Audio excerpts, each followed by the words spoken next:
Good morning, everyone. So happy to have you come and join me this morning as we take a short tour in the 1865 section of the farmhouse. The last residents in the farmhouse were Ruth and Francis Brown, and you can come to the Conservancy and check out our little sign. It talks a little bit about them. They were very, very, very generous to us. But the other thing that you need to know about the farmhouse is that it was built in many sections. We're looking at the 1865 part. Behind it, in the center of the house, is the log cabin. The log cabin, we think, was created in the 1700s, about 1775. And the land belonged at that time to Ranger Brown. Now, Ranger Brown was a Patuxent ranger, and his job was to keep track of the northern area of the land between the Patuxent and the Patapsco rivers.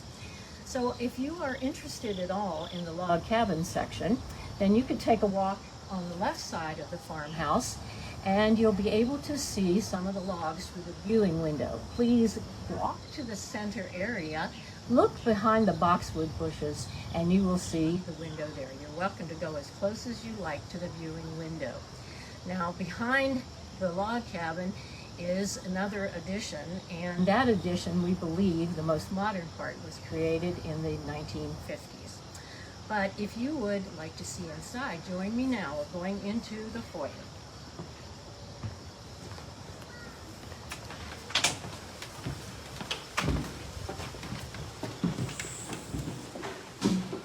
The foyer in the farmhouse in this 1865 edition has pine floors, and they are the original, and a staircase.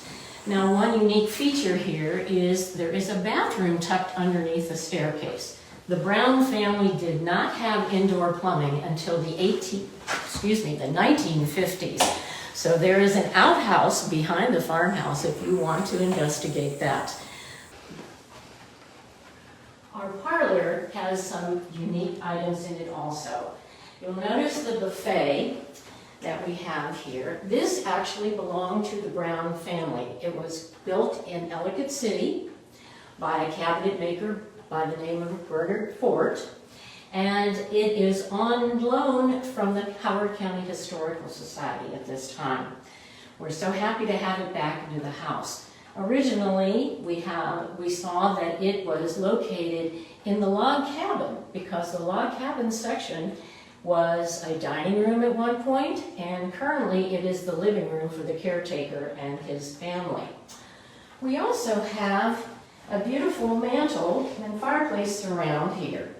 Now, this looks like marble, but you will notice, as you look closer, that this is actually slate that has been painted. It was a technique that was used in the 1800s to mimic marble, and it has stayed very nicely, and you are welcome to come and look at it when we have an open house in the farmhouse.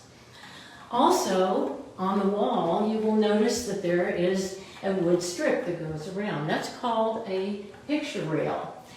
Because the walls are plaster, families never put holes into the wall. They created the picture rail, and they hung their photos or their pictures from that rail. A very good way to keep your house looking neat and orderly. This edition is 2 stories, and this part is currently used as a little mini kitchen. It was not the kitchen for the Brown family.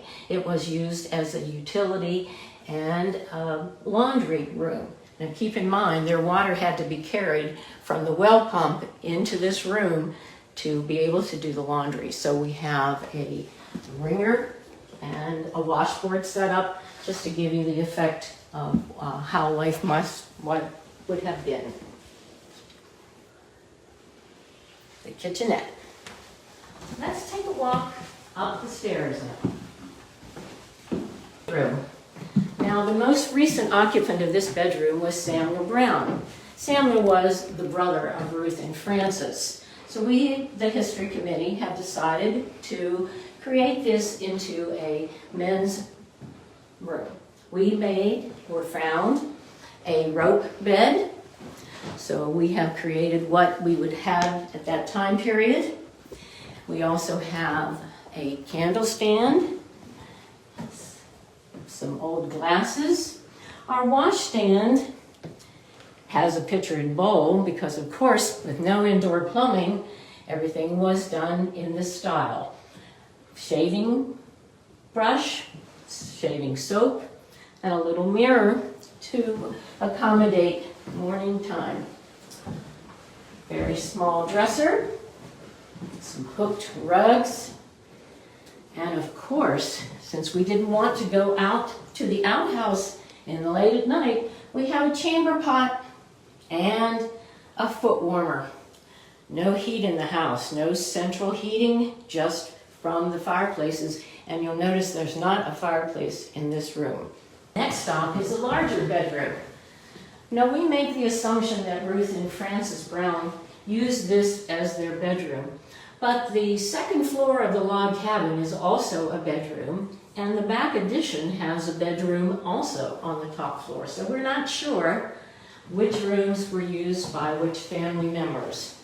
But currently, this room has a hole in the floor which allowed the heat from the fireplace downstairs to come up and continue to heat this room. This fireplace surround is not as elaborate as downstairs, and we haven't opened up this fireplace to see what's inside. Sometime we'll do that. Some of the items in the room, the trunk, and the items on the bookshelves were properties of the Browns that we found here. Some games, some books, some old records. Ruth and Frances Brown, especially Ruth, were very much involved with handiwork, so they have some items that were theirs. They were also involved with the Howard County Fair, so they liked contributing in many ways. We have some other items that we found that we'd like to share with you that belong to the Browns. A ring toss game, some little pieces of decorative china, a baby bib, spools of thread, a little tea set, and some other memorabilia, a pin cushion or two, some old marbles, and some other china pieces. Under the case, we have some toys that and some children's items that were the Browns, and they were given back to us by some relatives, so we're happy to have them, that they were actually part of the Brown family.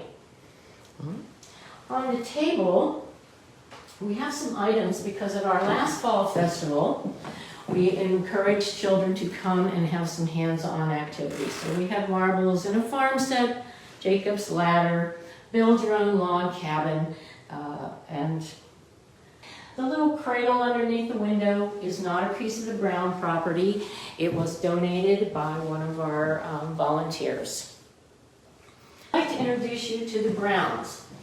This family tree that we have created, the most recent relatives of the Browns, show their mother and father. This is Frank and Sarah Louise Davis Brown. A photo of Sam and Ruth as young children. Ruth and Frances as young women. And then Ruth and Frances during their teaching time. Ruth and Frances were Howard County school teachers. One taught for 48 years, the other taught for 49 years. Samuel was a civil engineer. I told you that Ruth and Frances enjoyed the Howard County Fair very much, so they're also shown here from the fair. Now, the farm has its name Mount Pleasant, but originally, for the land grant in 1703, the property was Rancher's Ridge. The name Mount Pleasant comes from Ruth Brown, who said sitting out here on this lovely porch was the most pleasant activity that she could do. So thus the name Mount Pleasant. So we have used that name, and we enjoy having that name because when people come to visit us, they really have a sense of calm and peace here, and it is quite a pleasant place to be. So if you have the opportunity to come and spend some time with us, please walk around the farmhouse, take a look at the wavy windows that are on the right side of the farmhouse, because they are original to that time period. And you will see that it's just a very, very wonderful place to be.